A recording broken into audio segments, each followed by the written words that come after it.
Okay, guys, welcome into the second EHWrestling podcast. My guest in today's game couldn't make it because of some personal things. I'm not really going to say exactly what happened for privacy, but some things happened personal, so he's not going to be able to make it, unfortunately, but it's just going to be me. He might be able to hop in halfway through. I'm not 100% sure, though, but let's hope. Hold on, let me make sure the podcast is working. And again, leave your questions if you want us to answer or want me to answer it at the end of the show. I will do that as per usual, but let's get right into it. Having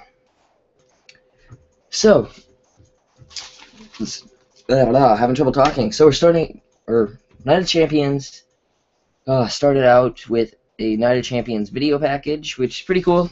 Just like I said in the SummerSlam review over on Brennan's channel, that they always do a good job with these video packages, and yeah, it works. It mainly showed Lesnar Cena, I'm pretty sure, if I can remember correctly. Obviously, this isn't right after the show, but it's a good video package. But first match on the show was the Usos versus Goldust and Stardust for the WWE Tag Team Championship, and started out with a WWE Tag Title video package history type thing. Showed great tag team champions. It was great, I guess. So, Usos versus Goldust and Stardust for the tag team championships. Here's my notes. Goldust has pretty amazing face paint, and he hit a really nice power slam on, I don't know which Uso, but one of them went running, and he did like the Randy Orton power slam on the outside of the ring. And there's a suicide dive over the top rope on Goldust. Jey Uso kicks out of a reverse DDT by Stardust. Stardust ties him up in the ropes, slaps him a few times, and then Goldust does a diving senton off the apron. And then one of the Usos does a suicide dive over the top rope on Stardust. But the rolling senton by Goldust was pretty sweet.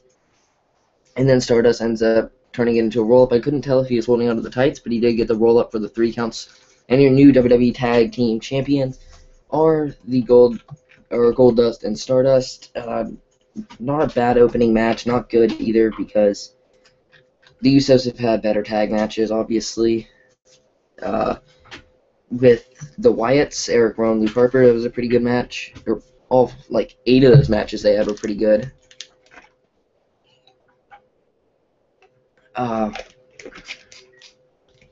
So next, we had a Dolph Ziggler promo, and he basically just says he's going to win. He had R. Ziggler with him. R. Ziggler said something after it, but I didn't really feel like writing it down, because I'll tell you how many pages of notes I have. 1, 2, 3, 4, 5, what did that tear? No, 6, with 22 different notes, like 22 different segments that I took notes on. So Dolph Ziggler cuts a promo. He basically says he's going to win. And then the next match, surprisingly, I thought it was going to be Ziggler-Miz, but they decided to put a match in between it, which... Oh, wait, I forgot to say something about the Usos, Stardust and Goldust. I predicted... Where was these notes? Let's see, Night of Champions. I predicted they were going to win. So let me tear this out so I can reference it. Reference to say if I got it right. Okay. So yeah, I was right about Goldust and Stardust winning. So, yeah. I still think it should have been Eric Rowan and Luke Harper that took the titles off them, but that's just me. I thought just someone joined the show. No, apparently not. Okay. So next we had the United States title match, Sheamus versus Cesaro for the U.S. title. For the match, again, they had a U.S. title history, which was pretty cool. They did this for everyone. You saw Sting, I'm pretty sure, as the U.S. champion. And, yeah, so some of the notes I got for this match was an uppercut to Sheamus when he was on the top rope, and it made him fall all the way to the outside of the ring. That was a pretty nice bump. Sheamus starts to make a comeback, but is floored by a clothesline, and then there's some huge uppercuts in the corner by Cesaro. Sheamus hits 2 Irish Curse backbreakers right after the other. Sheamus does the 10 strike things, 10 beats of the Baldwin or something like that on Cesaro, but Cesaro blocks, I think it was like the 5th one, and turned him into a big boot. And then Sheamus pulls Cesaro off the top rope for the 2 count. Cesaro ducks a brogue kick, turns into a pop-up uppercut for the 2 count. Cesaro ducks another brogue kick into a 2 count roll-up, hits with a tiger bomb type thing, and then hits a torture rack slam thing, and then was taunting Sheamus in the corner with some slaps, and then hit him with a big boot or a Uluva kick, and then Sheamus wins with the brogue kick right after because the ref pulls him off to stop stop Cesaro from beating him. And I predicted Cesaro was going to win this, so unfortunately I was wrong.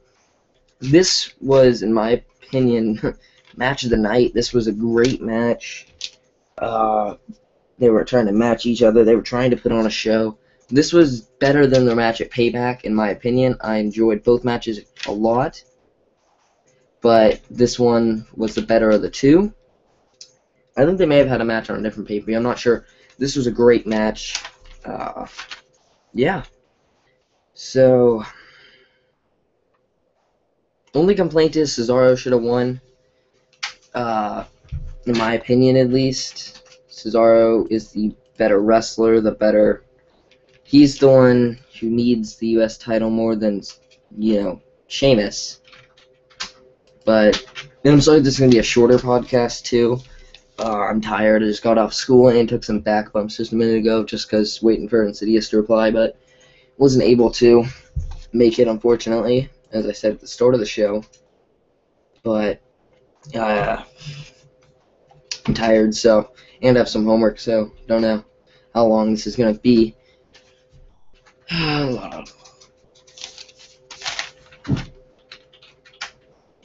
Okay, so next we had Mark Henry and Big Show backstage.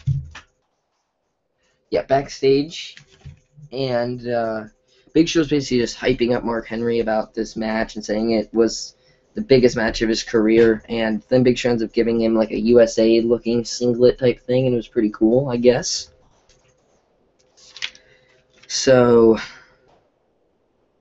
yeah, it works for the feud. I'll get into the Rusev-Henry match later, but, I don't really care much about the whole Rusev thing, so this really didn't do much for me, because, really, I don't care that much. I was hoping it'd be better. Okay. So the third match on the show is another title match. Seems like they got all the title matches out of the way until the end of the show. But we had Mark Henry and Big Show are backstage. Big Show gives him a USA singlet. Yeah. A USA singlet, yay. Wow. Oh wait, I already talked about that. Wow, I'm really tired, guys. I've been up since 7 and went to bed at like 3. Or actually fell asleep at 3, got in bed at like midnight, but still tired. But, so, next match is Dolph Ziggler versus The Miz for the Intercontinental title. Before the match, he had an Intercontinental title history. I think they left Randy Savage off, which was stupid. Oh, I need to sip my Gatorade. Okay. So, Ziggler versus The Miz. This was not as good of a match as their SummerSlam match. Let's just say that right now. But let's get into my notes. Okay. Let's see. Okay, so Miz hits some nice big boots early. Sandow pulls Ziggler off the apron, or Ziggler tries to help but gets put down. I don't know exactly what happened. I think got hit off the steel steps. And then Florida Georgia Line, who I forgot to mention, were on commentary. Oh, fucking yay. Florida Georgia motherfucking Line. Great. I care. Only reason I knew who these guys was from a Raw segment a while back where they wished Hulk Hogan a happy birthday, but besides that, I had no clue who they were. No one really gives a fuck. But it really took away from the match having them on commentary because it's supposed to be a title match on a pay-per-view. Seems like they just wanted them there.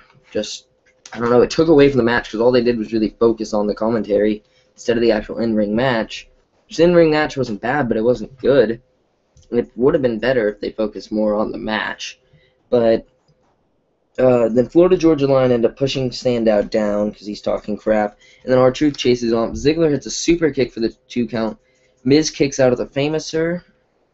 Sandow gets on the apron and gets super kicked, and then Miz gets a roll-up and holds onto the tights for the win. And he almost pulled Ziggler's underwear tights things off. Like, you saw his ass and everything. So Miz is your new Intercontinental Champion, unfortunately. But, okay match. Florida Georgia Line kind of took away from it, in my opinion. I don't care if you like it, just took away from it for me. But Ziggler versus Miz, not a bad match, not a good match. Like to, I don't know. I think it's stupid what they did here, giving Miz the title. Miz doesn't need the title. Many people can say Ziggler doesn't need the title. And like, oh, Ziggler's past the title and all that. I really don't think anyone could ever be past the title, in my opinion. The title's a title. It should be the main focus of the wrestling show, not Nikki Bella blew Brie Bella's boyfriend in high school or whatever the fuck's going on. That crap. But, so Miz ended up winning with the roll-up. Kind of stupid. Ziggler should have stayed IC champion. He could have brought a little bit of prestige. Not saying he could have got it back to how it was, when Ultimate Warrior, Randy Savage, Bret Hart, Shawn Michaels, all them were holding it prestige. They could get it back to something like that. But unfortunately, Miz, the untalented, irritating fucking prick that he is, has to win because he's a company bitch boy. Like, just look at him. You can literally, when you look at him, you know that when Vince McMahon tells him to do something backstage, he does it instantly. No questions asked. He just does it because why the hell not? He keeps his job because of it. But there was a leaked list of roster or how much each person gets paid, and Ziggler gets paid shit compared to the Miz, and Miz is shit, so that's fucking bullshit. But this is Night of Champions, not who gets paid more. Fuck you, Miz. Cool. Let's move on. So next, even though I saw this on the pre-show, I didn't see a lot of the pre-show. I forgot to mention that at the beginning. I missed most of the pre-show. I saw the end, but then left because it was boring. And, yeah, but then we saw Roman Reigns announces that he will be out for a few months, but this could be a kayfabe. Well, the injury's real, we know that, but him being gone for a long period of time is kayfabe. I'm pretty sure he'll be back sooner rather than later. But next, Seth Rollins comes out and cuts a promo. Basically, he says that he's sorry that they don't get to see him compete tonight. He knows they wanted to see him compete.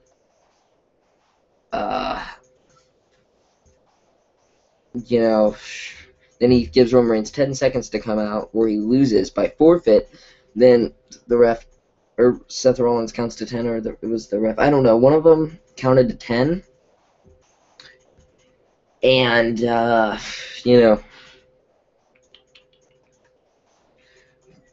Roman Reigns didn't come out. I was like, okay. Well, I knew he wasn't coming out anyways. So Roman Reigns doesn't come out, Seth Rollins wins by forfeit. And Seth Rollins issues an open challenge to anyone in the locker room to come out and challenge him right then in a match. And out of nowhere, Seth Rollins starts looking kind of worried. We get a cut to the back, and a taxi drives up. And this motherfucking Dean Ambrose gets out of the taxi. He's like, nah! And he goes up and charges into the arena. I wonder if Dean Ambrose was supposed to come back now. I'm not 100% sure. Who knows? Yeah.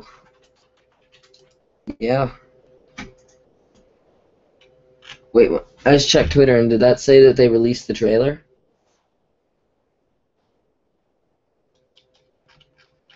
Well, if they released the trailer, I'll talk about it.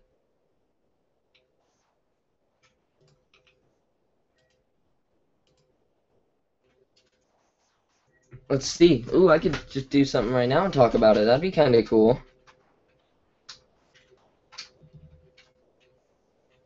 Oh, they did release a trailer, guys. Let me watch it really fast.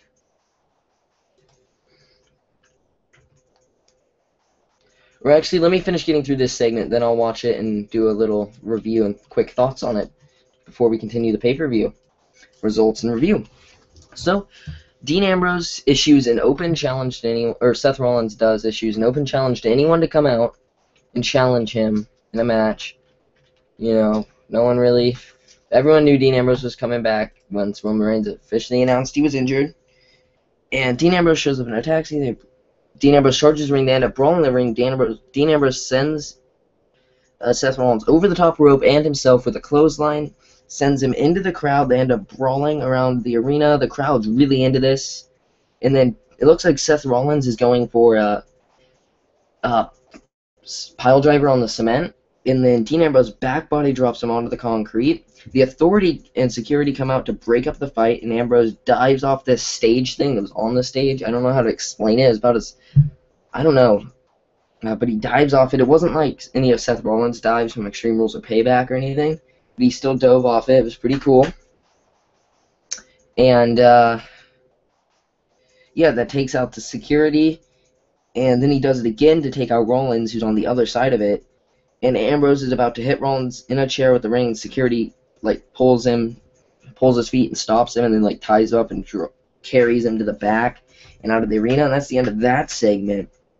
I enjoyed it. I'm so glad Dean Ambrose is back. Just like I said in the preview, the show's been dead without Daniel Bryan, Dean Ambrose, CM Punk, you know, their most talented guys. It's been a little dead, and I miss Dean Ambrose. I'm so glad he's back. I'm glad this is going good for the... I don't know. I don't know how to explain it. I'm glad Dean Ambrose is back. Was it a little too early? It's too hard to tell at this point. I'm going to go with no at this point, but we'll see how he goes from here. Just like I said in the preview, I'd like to see... Well, I don't know. I was talking in the review like Roman Reigns would be back sooner rather than later, but I guess not anymore. Or was talking that like he would be back in the next few days, but I guess not. So, unfortunately, you know. Yeah. Okay, so then... Oh, yeah, we have to do the trailer really fast. Let me watch this.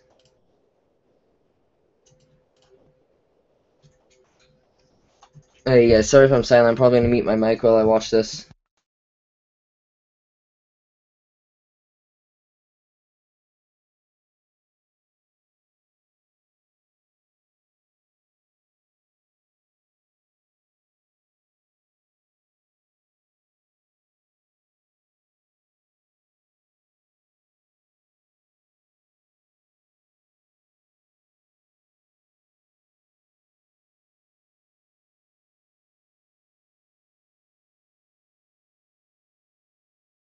I'm putting the trailer in the comment section if you want to watch it.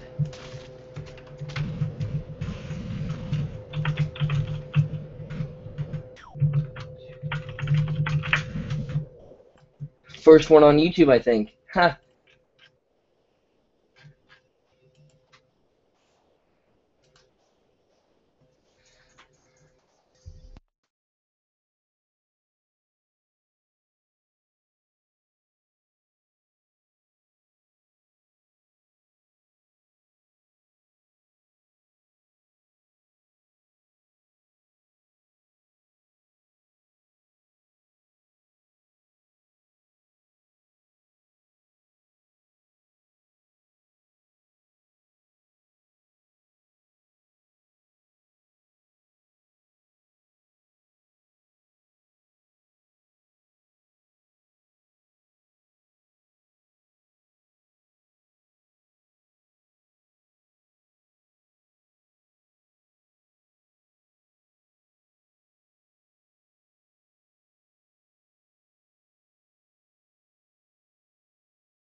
Oh, these motherfuckers in the trailer had Cena go over Lesnar. Oh, these stupid motherfuckers.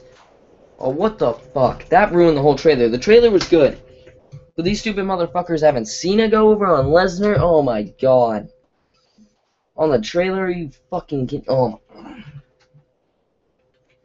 This is literal bullshit. Fuck the trailer.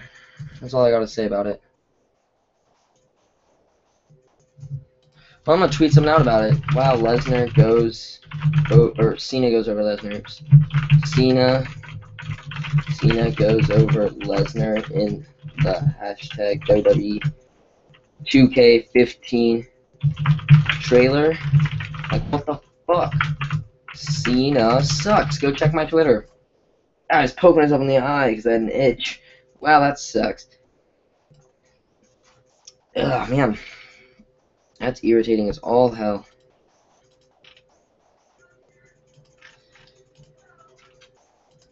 Okay, so we're back on to the next segment.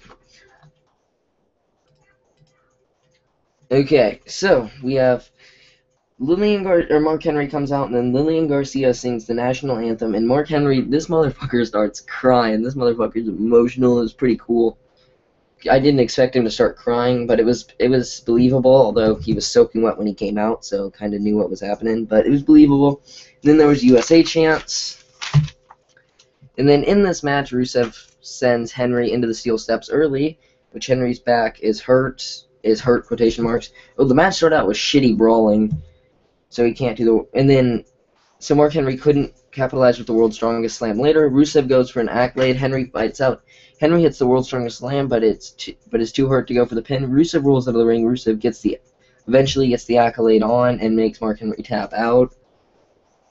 Good, I guess. I don't really care that much. You know, like I said earlier, I don't really care about this, so anyone down to move on?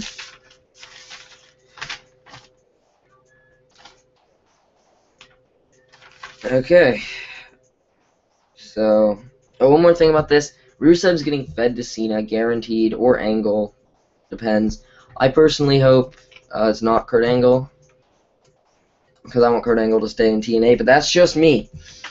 Brock Lesnar, or then there's a video package of the Lesnar-Cena thing, and Lesnar says that Cena's gonna get an ass beating, and the crowd pops. That was a solid pop for that.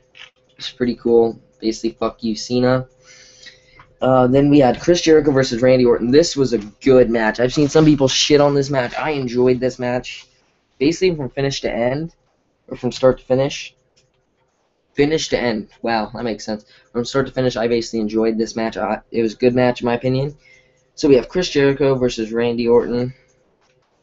Randy Orton gets hit off the announce table and steel steps. Then Orton hits a superplex. Chris Jericho tries to dive into Orton in the corner, but goes over the top rope because Orton moves and hits his head on this steel ring post and goes over. And then Orton hits a side suplex to Jericho on the barricade, and then side suplex on the announce table on Jericho again. This time, they haven't been doing it recently, which I'm glad. They haven't been clearing off the announce table, which is more believable. Let's make your fall a little nicer for you there, pal. That's basically what I think when they clear off the announce table. But they didn't, so it worked. I liked it. And then Orton hits a nice power slam in the ring. Jericho goes to the lion salt, but Orton moves, and then Jericho lands on his feet into the backbreaker thing of Randy Orton's. And then Orton goes for the RKO, which is reversed into a lion salt for the 2 count. Orton eventually would go for the punt kick, which is turned into a schoolboy for the 2 count. Jericho gets the walls of Jericho. Orton rolls through, pushes Jericho to the outside of the ring, then hits the middle rope DDT. Orton does the wake-up taunt. Jericho hits the code breaker out of nowhere for the 2 count. Jericho goes to the top rope, and they sell it for a minute, maybe 2, of him jumping off and hitting the axe handle, because that's going to finish the match. Then gets caught with a nice RKO for the 3 count, which I always love that spot. It works.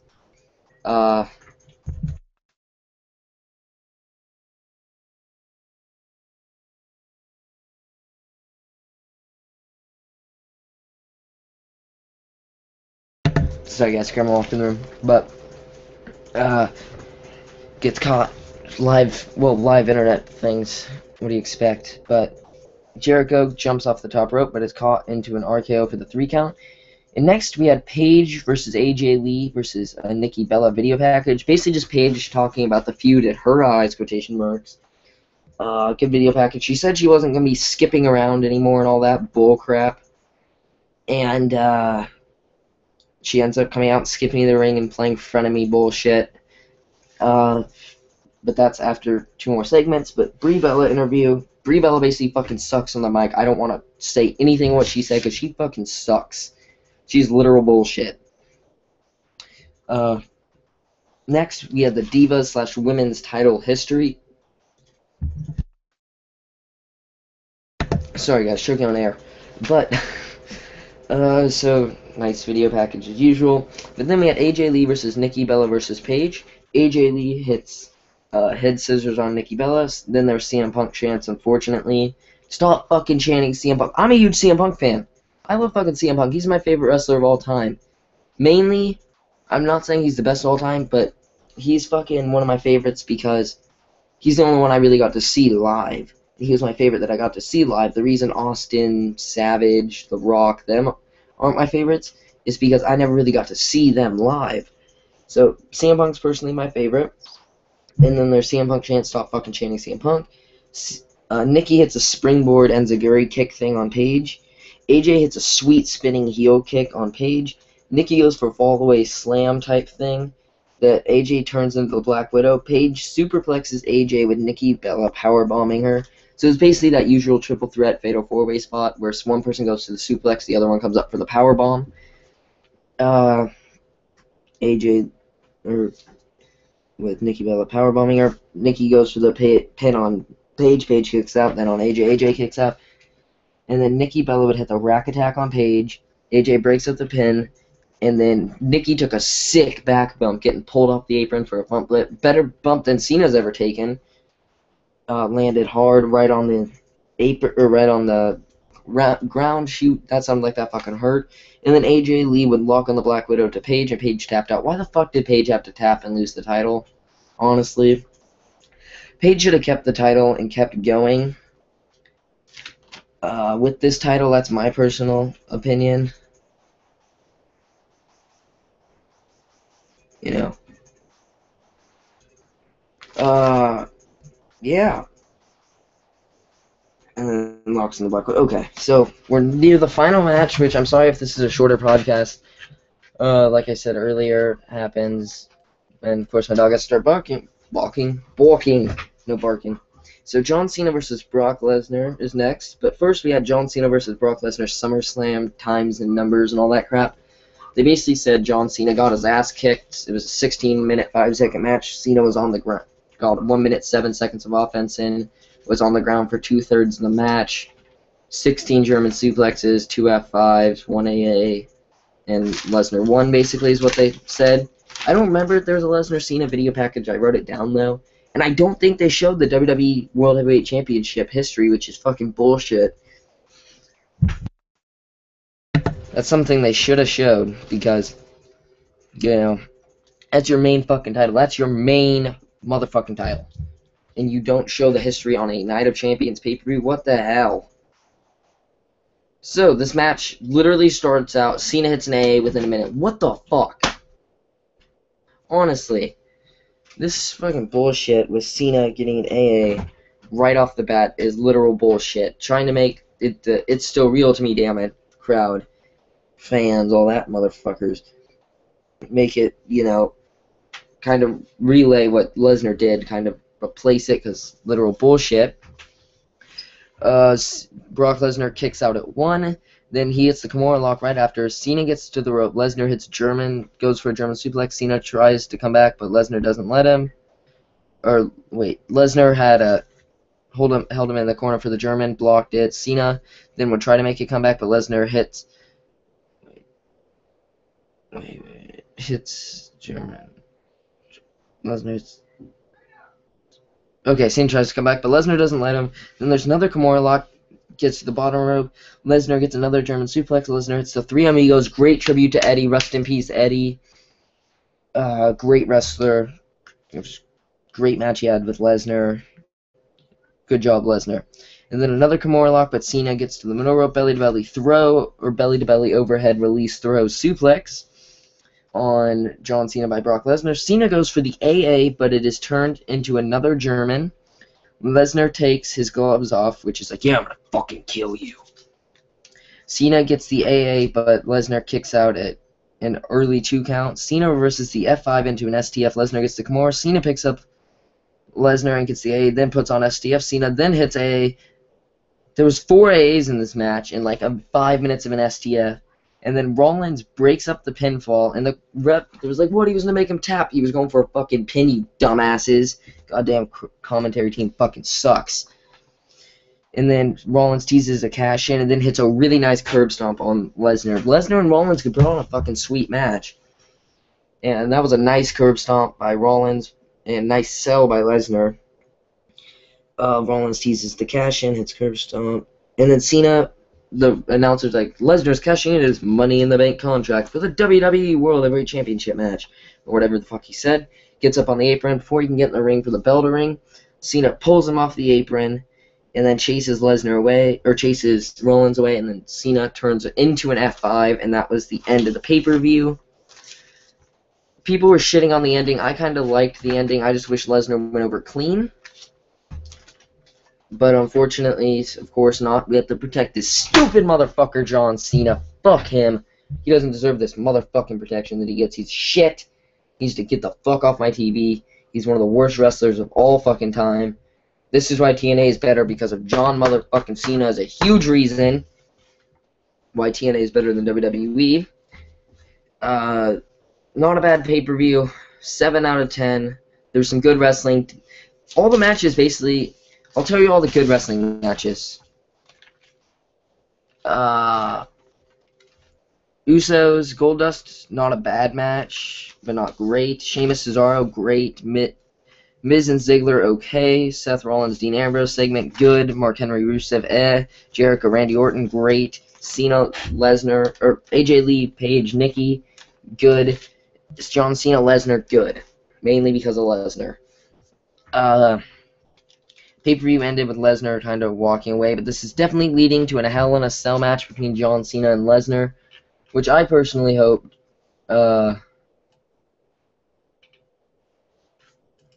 Rusev was confirmed in the trailer. Yep. So, yeah. So, I'm sorry for the short review and podcast and all that. Next weekend, look forward to it. I don't know what guests I'm going to have. Don't know exactly what we're going to be talking about. Well, I do know what we're going to be talking about. We're going to be talking about this new edition of TNA, Raw, and possibly some other things. Depends if I actually feel like taking notes on Bellator. Let me know if it's worth taking notes on Bellator, like you guys actually want to hear about it. Because if so, I'll take notes on Bellator, and I'll watch the numbered UFC events and take notes on those as well. But that's about it. Hope you guys enjoyed. Follow me on Twitter at EHWrestling78. Subscribe if you haven't already. Like if you haven't already. Favorite it if you have an old enough YouTube account already. And if you have an old enough YouTube account, and if you haven't already. Hope you guys enjoyed. Look forward to next weekend's episode. And wait, let's go over this pretty fast. So my Night of Champions predictions, I was right with Stardust and Goldust winning. I was right with Rusev winning. I was wrong with the Divas title match. I thought Nikki was going to win that, but AJ did. I was wrong with the IC title match, unfortunately. Miz ends up winning. Unfortunately, wrong with the US title match again. I was right with the Roman Reigns Seth Rollins thing with Dean Ambrose coming back. Chris Jericho, Randy Orton, with Randy Orton winning, I was right. And with Lesnar versus Cena. Cena won technically, but Lesnar's the one that kind of walked out on top. So I guess I was kind of right with... I knew they were going to do some screwy finish like this, which really didn't... I really didn't like it, but what can you do? It's fucking WWE. They fucking suck. And, yeah. Hope you guys enjoyed, and I'll see you guys all in the next podcast. I guess I'm out.